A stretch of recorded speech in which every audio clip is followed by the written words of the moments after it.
Dragos will be talking about interactive structure standardization. So, welcome to the chemical soul searching session. Quite an outlier these days when the focus is on integration and marcouche. But we shouldn't forget that if the chemistry behind the scenes is not right, then all this is just bling bling, like our comrade Sarkozy used to say. Well, I came to this from a very prosaic goal. You call it standardization, or perhaps not. It's some kind of context-dependent standardization, something a QSAR or modeler would like to do with the compounds. Context-dependent, why? Because it's one way to prepare molecules for docking, it's another way to prepare them for 2D QSAR. But the goal was to have some control on the structure and know what we're talking about. So there's common parts, remove counter ions, two large species, make them neutral, and then have a look at problematic species in the sense that you'll see it'll be pushed through the ChemAxon plugins, and then we'll see what gives.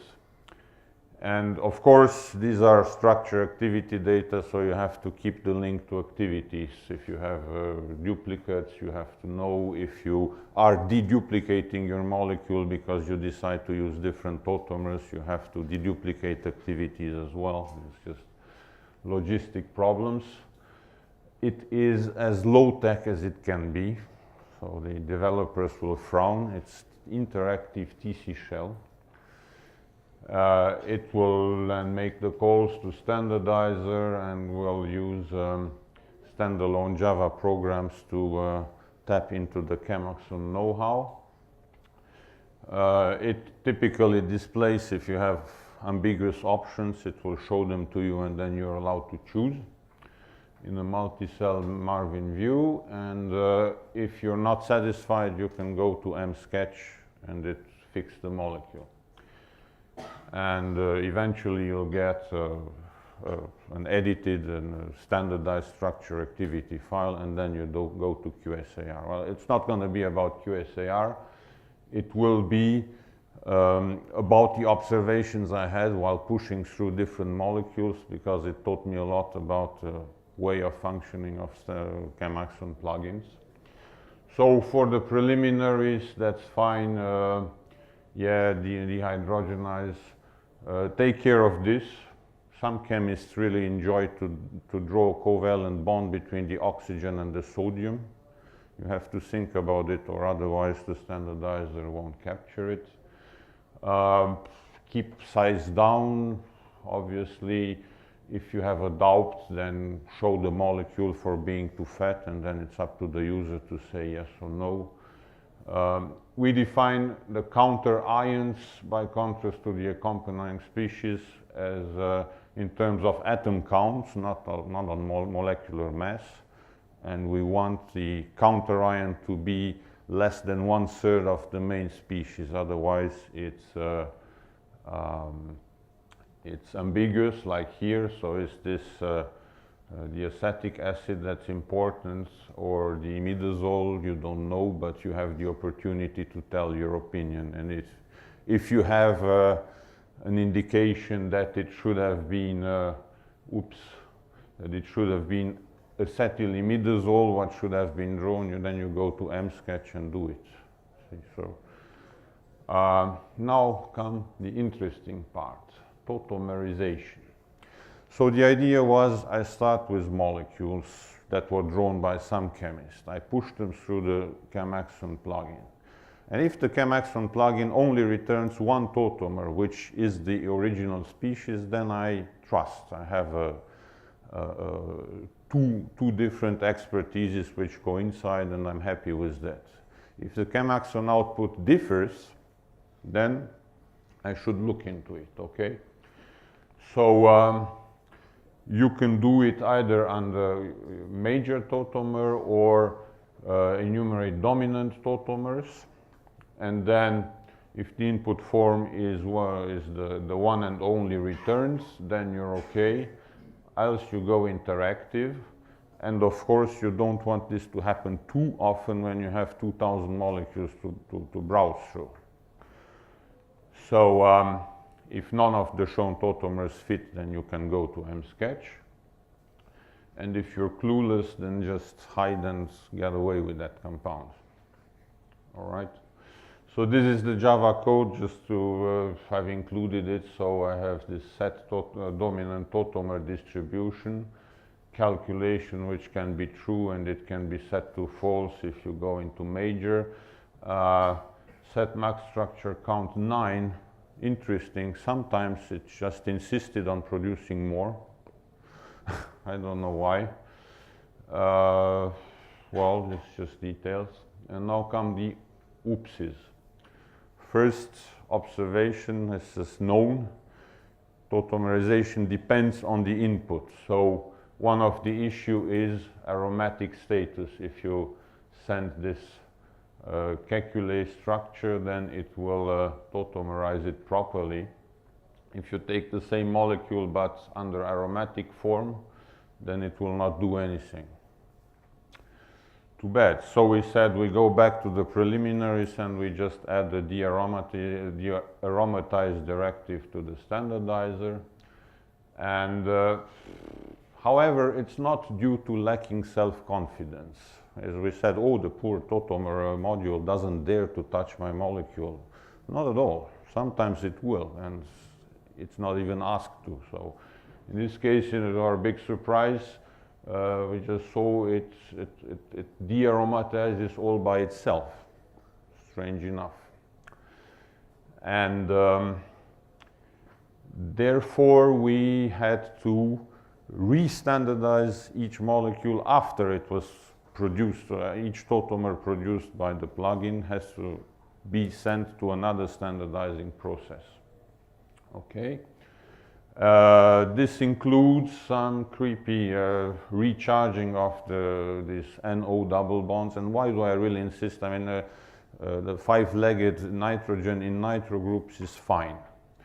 But the 5-legged nitrogen in pyridine oxides is not fine. So at a certain point, in order to get the system work properly, there's certain molecules for which you cannot avoid this split charge representation.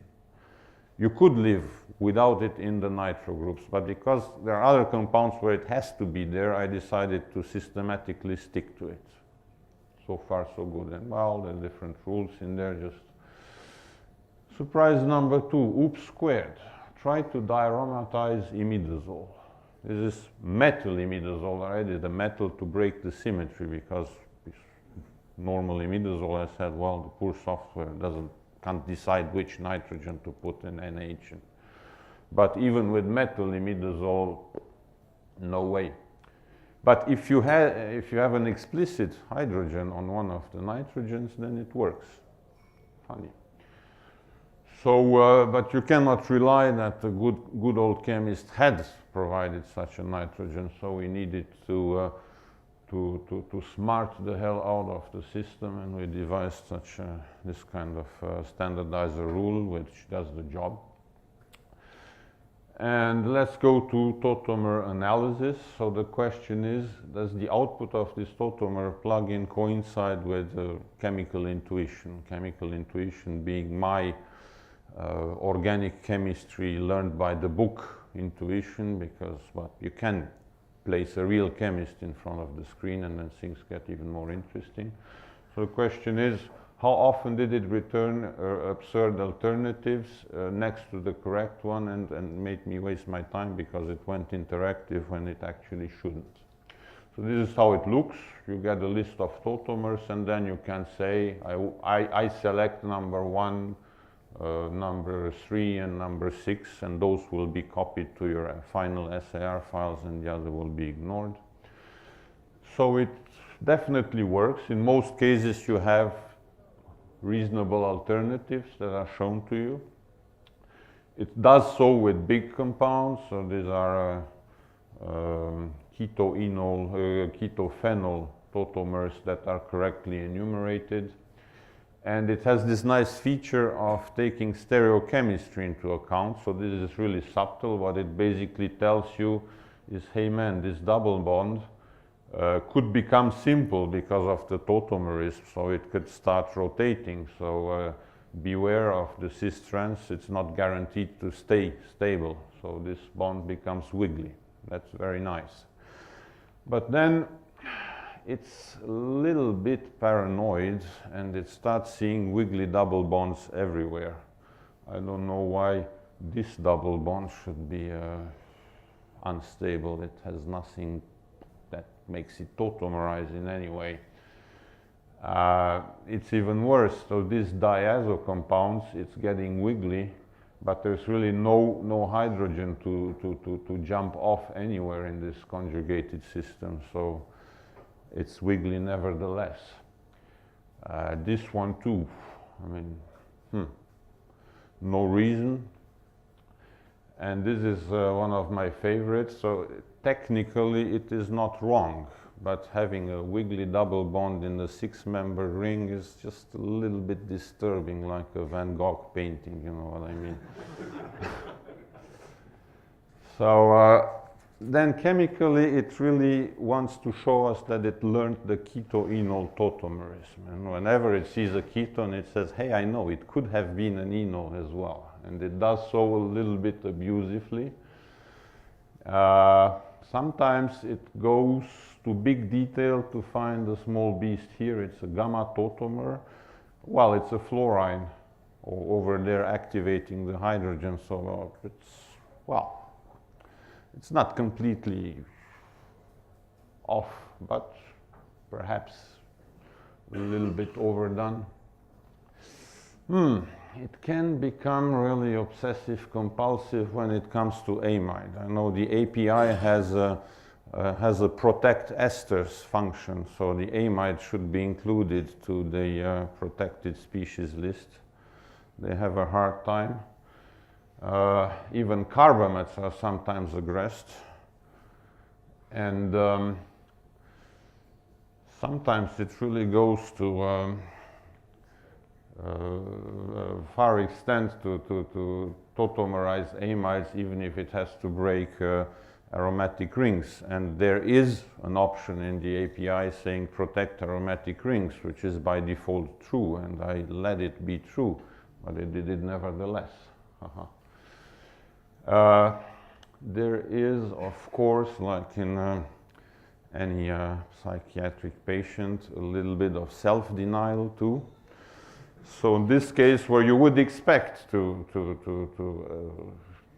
get to the OH form, because at least it would have created the hydroxyimidazole here, so it would have closed an aromatic system. No, it won't do it. He's sorry, but he prefers mistreating this ketone there. There are some really weird things, so double bond tunneling, wormholes and all this, but these are really rare. So I pushed some 2,000 drug-like molecules. I only observed this thing once. And some questions. So to make life easier, could we come to a rule saying, okay, aminopyridines and related should be kept as aminopyridines and give up these forms? Whereas, let's say, with an oxygen, I would have preferred the keto forms just to make the chemist's life easier. That's a suggestion, maybe it's not a good one. But. Weird species, so yes, we can. Theoretically, it's an option. I don't know, but I'm curious why it didn't create the other OH as well. Well, when the molecule is weird, the tautomers are weird. And this is interesting. It tried to sell me this as two different tautomers. Actually, it's two different mesomers. It's just that the alternating bonds are differently placed. There is a mesomerized directive in the standardizer. I systematically use it, but it's not 100% guaranteed that it will manage to come up with a unique positioning of alternating double bonds. So then we come to re-aromatization.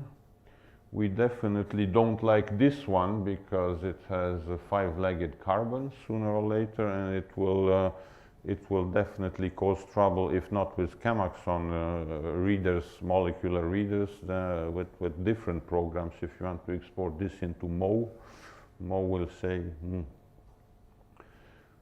So we use basic and loose aromatization. And if their output diverge, again, the alternatives are shown. Luckily, this happens rarely.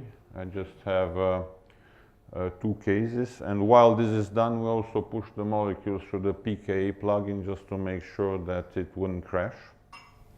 Well, if a molecule making a pKa plugin crash is a tough guy, so maybe you don't want it in your modeling set anyway. So this is one example of diverging output between, I guess this is the basic and this is the loose, but I'm no longer sure after yesterday's evening. And this is a second example. So why I choose this, I don't know. So basically, I think the patient can be saved. It's more or less normal. That is a little bit of paranoia and secrecy in the sense that I couldn't figure out which are the rules behind the scenes. It has a tendency to complicate its own life, and it is very subtle, sometimes too subtle. So the impact of tautomerism on stereochemistry is a nice feature, but it has to be reviewed. This gamma proton things, again, it can be a feature and can be a bug. Aromaticity is fundamentally sane, and there's no Salvador Dali-like hypervalent structures. That's the general aromaticity creating them. And that's basically it. Thanks. Thank you very much. I never thought of tautomerization as having a distinct personality, but that actually reminded me of several people here.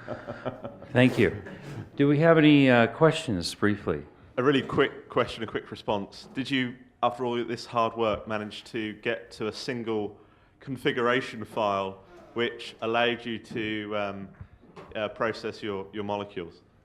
Well, there is, I wouldn't call it a single configuration file. Yes, I've created an automated version of this that relies on the major tautomer only, and then it's like in the major tautomer we trust. But for interactive purposes, it will actually depend on what you're working on, so that's the strong part of it.